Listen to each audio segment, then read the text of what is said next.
শনিবার রাজধানীর কারণ বাজারে অনুষ্ঠিত হয় ইসলামী আন্দোলন বাংলাদেশের নগর সম্মেলন।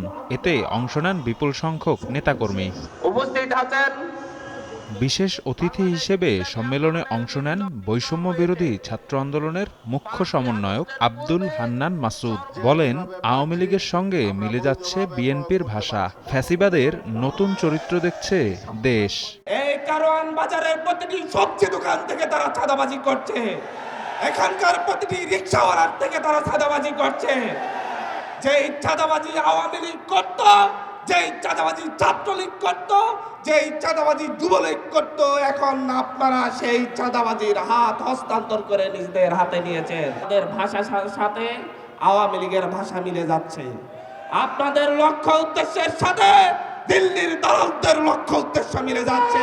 প্রধান অতিথির বক্তব্যে আগামী নির্বাচনে সব ইসলামী দলগুলোর সমন্বয়ে জোট গঠনের কথা জানান ইসলামী আন্দোলন বাংলাদেশের আমির সৈয়দ মোহাম্মদ রেজাউল করিম। ছাত্র জনতার অভ্যুত্থানে সাধারণ মানুষ এবং সর্বশ্রেণীর মানুষের মনের মধ্যে একটা আশার আলো জেগেছে যে এখন আমাদেরকে পরিবর্তন করতে হবে।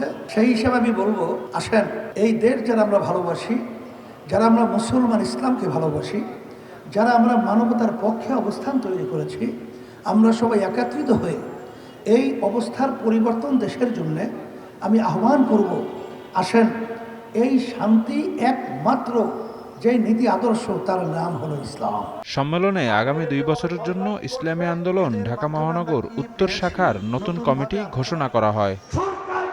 আসন্ন নির্বাচনকে ঘিরে দেশের ইসলামিক দলগুলোর মধ্যে ঐক্যের প্রচেষ্টা শুরু হয়েছে। বাংলাদেশ জামায়াত ইসলামী এবং ইসলামী আন্দোলন বাংলাদেশের শীর্ষ নেতৃবৃন্দের সাম্প্রতিক বক্তব্যে এই সম্ভাবনা আরও জোরালো হচ্ছে।